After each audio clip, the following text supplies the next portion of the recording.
청자 여러분 안녕하십니까? TV바브라의 이윤민 목사입니다.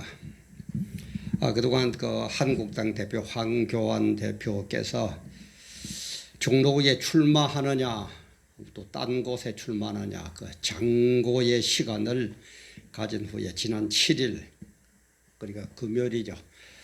드디어 종로구에 출마를 한다 이런 선언을 하셨습니다. 그래 이걸 보면서 저는 여러 가지 생각을 하지 않을 수가 없었습니다. 정말 빌 게이츠는 생각의 속도로 빛의 속도보다 더 빠른 생각의 속도로 움직여야 되는 게 오늘날 세태인데 과연 이렇게까지 장고의 시간을 소비해서 될 건가? 또 아니면 그것이 신중을 기한 그것이 더 좋은 건가? 그러면서 우리 인생도 생각하고 교인들의 삶의 모습도 한번 점검을 해보고 그래서 오늘 이 시간에는 황교안 대표의 필승 전략 2가지 황교안 대표가 승리하기 위해서뿐만 아니라 우리가 이 세상에 살기 위해서라도 또 우리 성도들의 삶을 통해서도 이 2가지는 반드시 있어야만 우리는 승리할 수 있다는 그런 생각을 하면서 오늘 이렇게 업로드를 합니다. 지금 업로드하는 시간이 오늘 2월 9일 주일날 예배 보고 제가 바로 업로드를 하는데 보시고 늘 얘기지만은 100% 마음에 안 들더라도 목적, 방향, 뜻 이런 것들이 같다면은 구독 꼭 눌러주시고 또 좋아요 그 다음에 공유도 좀 많이 해주시고 그러면 저에게 굉장한 힘이 되겠습니다. 이걸 이렇게 황교안 대표가 종로구에 출마를 한다 이러니까 보수적 유튜버들은 대개 모든 분들이 환영을 해요. 결정을 잘했다. 이런 옳은 결정이다. 그 대표는 그렇게 일선에 나서야 된다. 이런 얘기를 하는데 언론에는 별로 언급이 없는 것 같아요. 이게 오늘 한국의 기성 언론, 방송이나 신문들의 공통적인 그죠? 주사파에 완전히 함몰되어 버린 언론들의 그겁니다. 우리가 이제 언론 거기에 힘을 얻고 거기에 의탁을 하면서 거기에 부탁을 하면서 거기에 의지를 하면서 우리 보수들이 나가고 있는 것은 아니죠. 그러나 참 언론들도 참 대단하다. 세월이 지나고 나면은 과연 후세들에게 2020년도, 2019년도 그때의 방송국이나 신문사에 있던 언론들은 과연 너희들은 똑똑한 바로 보는 역사의식이 있고 사명의식이 있고 정체성이 있는 기자였느냐 언론이었느냐 아니면은 해바라기처럼 그저 정권에 붙어가지고 피나 빨아먹는 그런 언론이었느냐 이런 아마 평가가 분명히 있을 겁니다. 그런데 우리는 성도라는 것은 아니 성도뿐만 아니고 모든 사람이라는 것은 특히 이 중에서 우리는 이제 성도를 강조를 합니다. 전 생애에 걸쳐서 하나님 내 생각보다도 모든 것이 나보다도 하나님이 우선이 되어야 되는 것 이게 성도예요. 이게 예수 믿는 사람들의 특징이에요. 세상 사람들은 권력 따라가고 돈 따라가고 유익 따라가고 자기 명예 따라가고 그런다 손치더라도 우리 성도들은 전 생애가 모든 삶이 하나님 뜻 중심으로 그래서 하나님 뜻 중심으로 살되 하나님이 허락하는 범위 내에서는 내가 자유롭게 할 수 있습니다. 그걸 하나님 우리에게 주신 자유의지거든요. 그러나 하나님의 뜻이 어디 갔는지 없이 내 마음대로 살아서는 절대 안 되는 게 성도예요. 그런 의미에서 우리 황교안 대표 신학 공부도 제가 하고 한 걸로 알고 있고 아주 신앙이 좋으신 분이고 또 보통 부르기는 또 장로님 이렇게 부르기도 하고 어떤 때 또 전도사님 이렇게 부르기도 하고 그런다고 그러시는데 정말 하나님 중심으로 내 생각 아니면 주위의 참모들의 여러 가지 조언이 있더라도 언제든지 일단은 하나님 중심으로 먼저 생각을 해보시기를 간곡히 부탁드립니다. 참모의 말, 물론 정치는 현실입니다. 정치가 모여서 역사가 됩니다. 역사를 이끌어가는 분은 하나님입니다. 그리고 우리는 이런 것들을 통해서 어디까지 보는 사람들입니까? 천국까지를 바라보는 사람들입니다. 그렇다면 이 세상에서 대통령 못해도 괜찮아요. 재벌 총수 안 해도 괜찮습니다. 종로구 국회의원까지도 안 해도 괜찮아요. 그러나 우리는 이런 하나님의 뜻을 알고 우리는 천국 가야 되지 않겠습니까? 대통령하고 천국 안 가실 겁니까? 대통령 안 하고 천국 가실 겁니까? 아니면 대통령 한다고 온갖 세속적인 하나님의 뜻은 어디 갔는지 세속적인 방법을 총동원하다가 천국 못 가고 지옥을 가실 겁니까? 그걸 우리는 알아야 돼요. 그게 우리의 성도들의 자세고 황교안 대표님도 믿음이 좋으신 분이니까 그걸 알아야 돼요. 그래서 우리 성경의 인물들은 보면은 결단을 할 때는 아주 야무지게 결단하는 사람들입니다. 모세가 그랬고 사도 바울도 그랬고 특히 다윗이 그랬습니다. 다윗은 얼마나 세상적으로 볼 때는 별 볼일 없는 사람이었던지 사무엘이 기름 부음 받을 임금을 뽑을 사람을 자기 아버지 다윗의 아버지 이새를 보고 너희들 아들 데리러 오라 그럴 때 8남매였는데 다윗은 아예 부모들도 제쳐버렸어요. 너는 별 그런 인물이 못 된다. 그래서 저 양치리하러 양치료 보내버리고 7 형제를 데리고 오죠. 그러나 하나님은 전부 너도 얘들이 아니라는 거예요. 그래서 이세도 아들들이 얘밖에 없느냐 그렇게 말째 막내 다윗이라는 사람이 다윗을 데리고 오느라. 그때의 하나님은 다윗을 보고 마음에 합한 자라. 마음에 꼭 들어서 나는 다윗을 임금으로 세운다. 이렇게 하는 얘기가 있습니다. 성경에 기록이 되어 있습니다. 그런데 이 다윗은 어떤 결단을 내립니까? 다윗의 결단을 보면은 골리앗과 싸울 때, 블레셋 장군 골리앗과 싸울 때에 딱 가지는 게 뭡니까? 물맷돌.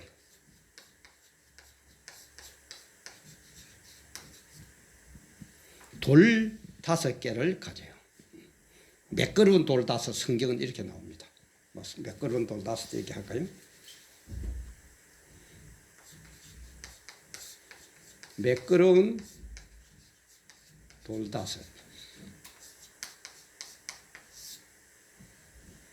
이것만 들고 물매와 그 돌 5 들고 골리앗 장군을 한 방에 물리쳐 버립니다. 여러분 왜 5개인 줄 알아요? 제가 늘 얘기하죠. 성경을 해석할 때 일단은 글자 그대로 해석해라. 그죠? 글자 그대로 해석하되 좀 이상하다, 우리가 잘 이해가 안 된다 이럴 때는 이 글자가 포함하고 있는 의미, 상징을 알아야 된다. 제가 그렇게 얘기했습니다. 일단은 성경은 글자로 기록되어 있는 글자 그대로 해석하세요. 글자 그대로 해석하는데 전체적으로 모든 흐름을 볼 때에 이건 좀 이상하다, 이게 무슨 뜻일까 이럴 때는 그 글자가 의미하고 있는 상징을 보라고 그랬습니다. 5개는 뭡니까? 오라는 게 뭐예요? 성령입니다. 오는 성령의 수입니다. 그래서 오순절이죠. 그죠? 성령의 수, 성령 충만한 그런 일을 했다는 거예요. 성령 충만하게 돌 5개를 골랐다는 거예요. 그렇게는 영적으로는 뭡니까? 영적으로는 돌다섯.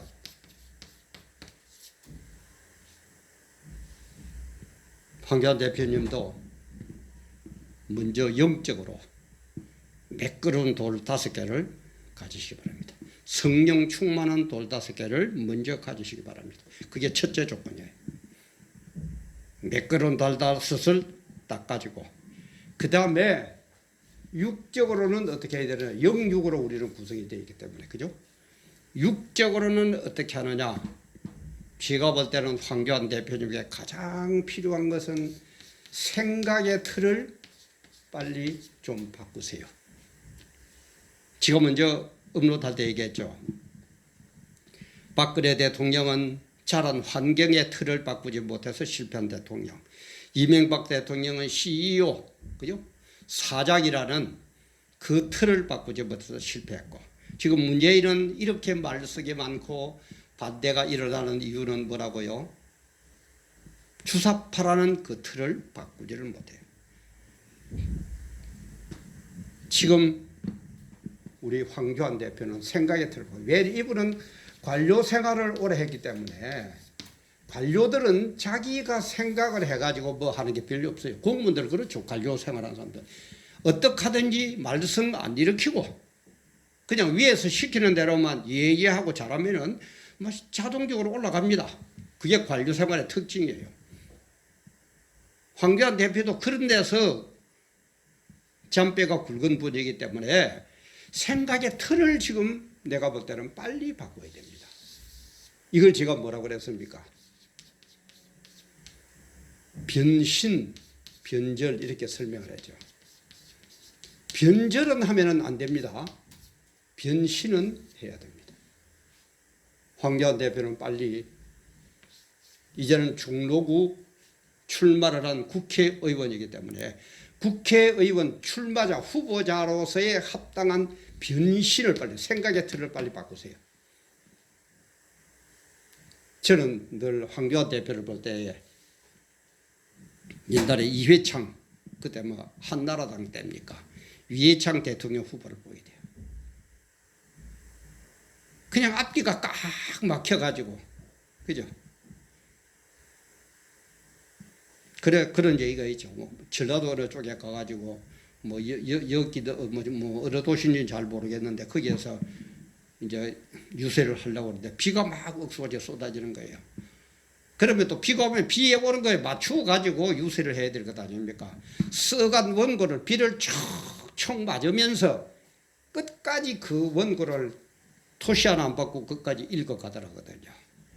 참 그렇게 융통성이 없어가도록 하겠습니까? 제가 얘기하죠. 차 운전을 비하면 변신은 내가 가고자 하는 목적지입니다. 변절은 목적지입니다. 변신은 뭡니까? 가는 길이에요. 길이에요. 가는 길이에요. 요거는 A라는 방향이 막히면 B로도 돌아가고 C가 막히면 E로도 돌아가고 그렇게 하는 겁니다. 근데 이게 안 돼요. 이 관료 생활 오래 하는 사람들은 딱 생각이 막혀가지고. 그래서 우리 황교안 대표님은 영적으로는 매끈한 돌다섯 그걸 손에 잡으세요. 그리고 육적으로는 생각의 틀을 빨리 바꾸세요. 그럼 우선순위는 어디냐? 뭐 당연히 성령이 우선. 제가 얘기했죠. 당연히 우리는 그죠? 나라의 모든 것들이 하나님보다 우선이 되면 안 되니까 당연히 하나님 우선이지만 하나님이 허락하는 범위 내에서는 빨리 생각의 틀을 바꿔야 됩니다. 지금 그게 더 깊은 얘기는 제가 할 시간도 없고 제가 하지 않아. 아마 이 정도 얘기하면은 황교안 대표님도 뭐 그야말로 참 엘리트 중에 엘리트니까 무슨 말인지 알아들으실 겁니다. 주위의 참모들도 아마 알아들으실 겁니다. 제 얘기한 뜻을. 그래서 우리는 하나님의 영적인 물맷돌 잡고 육적으로는 내 생각의 틀을 빨리 바꾸는 변절은 하지 말고 목적지는 바꾸면 안 됩니다. 목적지는 정치 지도자는 대한민국을 그죠 나라다운 나라로 만드는 그런 것 아니면 그런 거 바꾸면 안 돼요. 그건 매국노가 되게 바꾸면. 그러나 변신 내가 목적한 그 길을 가기 위해서는 이 길이 막히면 저 길로 가고 저 길이 수월하면 여기로 가려고 그러다가도 저쪽으로도 가고 그런 변신을 하는 그런 생각의 틀을 빨리 바꾸세요. 그러면은 제가 볼 때는 아마 좋은 결과가 있을 겁니다. 물론 저는 정치공학적인 현실적인 건 모릅니다. 그러나 제가 성경적으로 보고 또 현실적으로 아까도 얘기했지만은 박근혜, 이명박, 문재인 그런 분들도 나보다도 천배 만배 똑똑하고 주위에 그 많은 참모진들이 있을 건데도 그 원리를 몰랐던 거예요. 필승 전략입니다. 다시 얘기합니다. 우리는 하나님 우선입니다. 하나님이 역사의 주관자입니다. 그래서 성경에 얘기를 마음의 경영은 사람에게 있어도 그죠? 말의 응답은 여호와께서 난다고 그랬어요. 다시 말해서 아무리 사람이 경영하고 생각하고 뭐저기 해도 여호와가 결정해주고 여호와가 이끌어 주어야 된다는 얘기예요. 그래서 왕의 마음이 여호와의 손에 달렸다고 그랬어요. 하나님께서 어떻게 하시느냐? 역사의 주관자니까. 그래서 하나님 지일주의로 하되 하나님이 허락하는 범위 내에서는 얼마든지 자유롭게 그때그때 바꿔야 된다. 그래서 영적으로는 매끄러운 돌을 손에 붙잡았어요. 그 다음에 육적으로는 생각의 틀을 빨리 바꾸세요. 이걸 다른 말로 하면은 변절은 안 되지만은 변신은 해야 된다. 그걸 못한 게 박근혜고 이명박이고 문재인이고 이회창이다. 별로 이름도 없고 정치하고는 별 연관도 없는 저의 얘기지만은 아마 현실적인 것을 성경적으로 진단해 볼 때 저는 이런 답을 얻었습니다. 이름도 빛도 없는 그런 목사야 말이지만은 한번 참고를 해보시고 이것이 이 세상 살아가는 비법 그리고 더 나아가서 다윗처럼 성군이 되는 가장 위대한 임금이 되는 그런 비법일 겁니다. 그래서 오늘 이 시간에는 황교안 대표의 필승 전략 2가지를 얘기를 드렸습니다. 혹시 전문가가 볼 때는 뭐라고 보시는지 모르지만 이것은 성경적인 것에 기반을 한 그런 제안이니까 또 제 나름대로의 생각도 한번 참고를 해보시면 고맙겠습니다. 어쨌든 4.15 총선에 나오는 모든 분들 다 행운이 깃드시기를 정말 페어플레이 하시기를 부정선거 같은 거 아예 하지 말고 정말 페어플레이를 하시고 그래서 승자는 패자를 껴안고 패자는 승자를 축하해주는 그런 우리 정치 풍토를 만들어 주시기 바랍니다. 오늘도 함께 해주셔서 감사합니다.